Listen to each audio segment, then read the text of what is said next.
Today I'm going to show you a method for using sashing to put Quilt As You Go blocks together. Hi, I'm Kim Jamieson-Hirst, and today I want to show you how to put Quilt As You Go blocks together. There are different methods, and today I want to show you how to use sashing strips to put those blocks together. So let's see what you need and how to do just that. So here's what you're going to need to put these blocks together. Well, you're going to need some blocks, right? Now, I'm just showing you one of them right now because we start with one of them. You also need some sashing strips. So you need 2 sashing strips. Now, both of these are the same color in my example, but they don't have to be. So you could have one color to match the top of your quilt, so perhaps a red fabric in this case, and you could have one to match the back, which is actually the same fabric or pretty darn close to it in this case, just not by design, but by coincidence. So if you want to, you could have 2 different color sashing strips, because as I said, one is going to be the sashing you see on the top of the quilt, and the other is going to be the sashing you see on the bottom. Now these are all cut 1 inch apart. That's going to give you a 1/2 inch sashing, finished sashing that you will see. And what you want to do is make sure that these sashing strips are a little bit longer than the width of the block. Okay, you can see how they extend past the block, both the top and the bottom. So you want to make sure you've got enough there. It just helps in the construction process. And you're going to put it right side down, I should say, for one of them on the top. And then you're going to flip it over and you're going to put right sides together. And gosh, it's hard to see these, but I think it's about right. Now you do not have to line up these raw edges here. I'm just lining up along the raw edge of the block. Okay, like this. If you want, you can pin those to keep them in place. That's perfectly fine because you're going to need to do some stitching next. So what you're going to do next is you're going to stitch through all those layers with a 1/4 inch seam. Okay, so I'm going to go to the sewing machine, I'm going to do that, then I'm going to come back and show you what it looks like. So I've stitched these strips onto this block, and I've now marked it as block A, and I have a block B as well, just so we don't get too confused here because they are both red. Okay, so you've got them on there. That's your top sashing strip. Here's your bottom sashing strip, and you want to press it out. You can see it's already sticking out there, but you do want to press it out away from the back of block A in this case.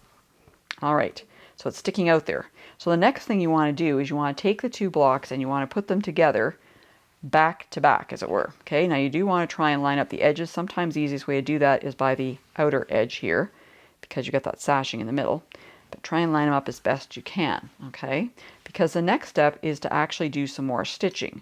So what I want to do next is I want to stitch that, there he is, the little strip there is going to get stitched to this part, the back actually, of this block, okay? So it sounds kind of weird, and however you can put this together that works for you is great. Okay, so basically you're going to be sewing it along here. So the back sashing strip is going to get sewn to the back of block B. That's a lot of alliteration in one sentence, all right? So if you want to keep these together, and the reason I showed you lining them up first the way I did is because you want to make sure that those tops and bottoms are lined up. But you can also see it this way, okay?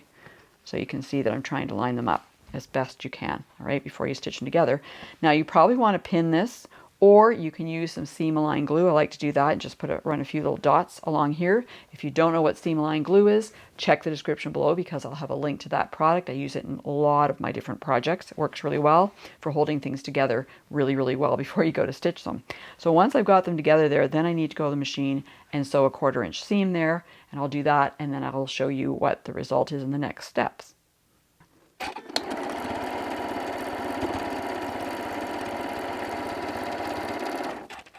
So I've done the stitching now, all right? We had set it up like this. I said to stitch it together, right? And so when you flip it over, you can see that we've now got a finished sashing on the back side of the block, all right?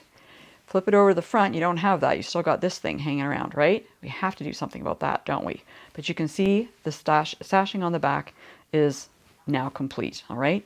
Now don't worry about these extra little bits hanging out there. We're going to take care of those eventually. The next thing we need to do is to stitch this loose front sashing to the front part of block B. So let's figure out how to do that, shall we? So I want to cut off these excess little bits right now. So I can just take my scissors and do that. Cut those little pieces off before we go to the next step. All right.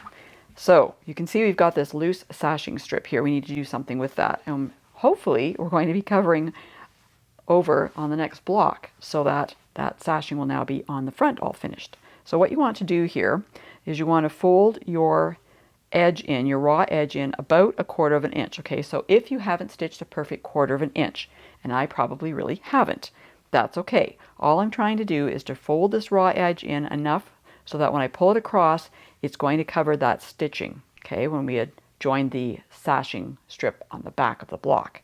So whatever that measurement needs to be for you, just fold it over and press it down first.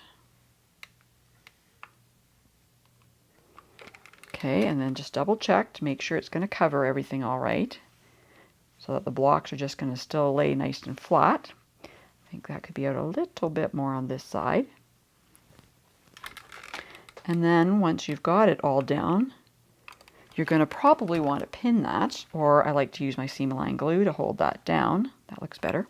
So I'll take my seam-align glue, put some little dots along here, just to hold this in place so that I can then go to the machine and stitch it.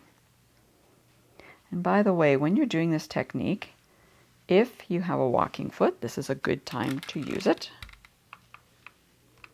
It'll just help make sure everything stays in place. You're going through quite a few layers here. I have to use the heat of the iron to activate the seam-align glue. There we go, it's keeping everything down. So much as I would like to just leave it like this, the seam-align glue is not permanent. So we need to do some stitching. So what I want to do next is I want to go down to the machine, or back to the machine I should say, and I want to just stitch like a top stitch along the edge here. Or you could, if you wanted to, use a decorative stitch to hold that down. So you could do a decorative stitch here. And if you did that, you might want to do a decorative stitch here and one here. Or let's say you're doing a blanket stitch or something like that, just to make sure it looks even. Just a thought. So I'm going to go and do this top stitching, and then I'll show you what it looks like.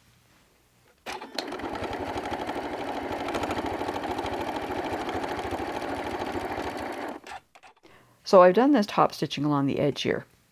It's not perfect. The top stitching looks good. My folded under, not perfect, but you're not going to see that in the final product really. It'll look just fine. So I've now got a finished sashing on the front, finished sashing on the back, two of my blocks together. So if you want to use sashing to put your quilt as you go blocks together, this is one way to do that. I have videos on how to make quilt as you go blocks and different methods for putting them together, so be sure to check the description below for links to those. Thanks for watching. Please give this video a thumbs up. It really helps to put it in front of other viewers just like you. And remember to subscribe and hit the bell so you'll be notified the next time I release a new video. And before you go, check out these videos I've included just for you. For more helpful quilting information, please go to my website at www.chatterboxquilts.com. I figured it out, but I haven't figured it out, if you know what I'm saying. See, that doesn't make any sense.